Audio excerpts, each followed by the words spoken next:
Good day everybody and welcome back to today's video. So today I'm going to be talking about a topic which is very relatable. It's not the most happiest of all topics. It's something which happened to me quite recently. I lost, unfortunately, my granddaddy at Christmas time, and I wanted to talk to you guys about how it made me feel and how I tried to think positive, what I did to grieve, and I want to give you a few positive messages on the way as well.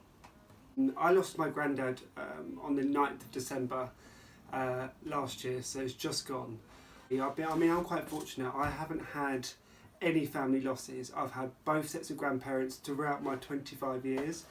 So it's something which is quite hard to deal with. You almost feel like they're never going to go. They're going to be almost superhuman. But you really have to sort of wake up and smell the roses, because that's not reality. Reality is, unfortunately, everybody has to go at some point, and I couldn't deal with that. You know, Granddad got sick. It took a massive toll on the family. We had, my mum had to go up to where he was at his family home and look after him and look after Nan and to do things for them. We had to pull together and sort of try and work out what we're going to do. And then Granddad got admitted to hospital, and that was really hard. Something which you don't really want to talk about, ever want to think about, because you see this time of year, lots of elderly people go into hospitals, they get sick. Last thing you want to hear is that it's coming from your family, that it's your granddad, it was your nanny. It was hard, because I had to be positive. I couldn't wake up every day and think, Granddad's in hospital, right? This is it, like we don't know what's going to happen. I had to wake up and feel like, to be positive and just keep my mind active and not think about the worst. It's just something which I had to accept quite quickly, and so, we'd go see him, we'd go, talk to him, try and keep it proactive. Nan had to go into a home because she can't look after herself, My granddad was looking after her, and it's the most horrendous sort of ending, really. Thinking about coming home to see our parents, and my mum called me to say, Charlie, you need to come home this weekend. And I was like, why? If you need home, I was obviously, you miss me, I miss you more, but Granddad's sick. And I'm like, okay, she goes, I don't know what's going to happen, Charlie.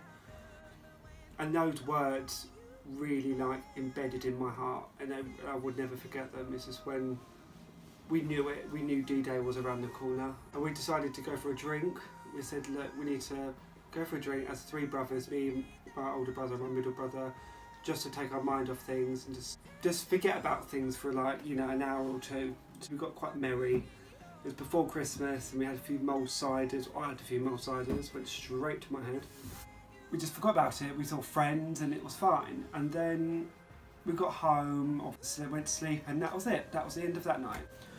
We woke up in the morning, and my brother Ed came in, rushing in, and was like, guys, wake up. And obviously hangover head. And I'm like, oh, what? Be shut up, I'm trying to sleep. Boys, Granddad's dead. I was like, my whole world just stopped. It's really hard to sort of talk about. I'm trying not to get all tearful, but the most hardest thing I think I've ever had to deal with, and it was just, I couldn't process it. I couldn't process those words. Granddad's dead. How can one ever prepare themselves for that? No one can. It's horrible. It really wakes you up, and really just opens your eyes up and just think, fuck. Granddad's gone. It's just so sad. You've got to be positive.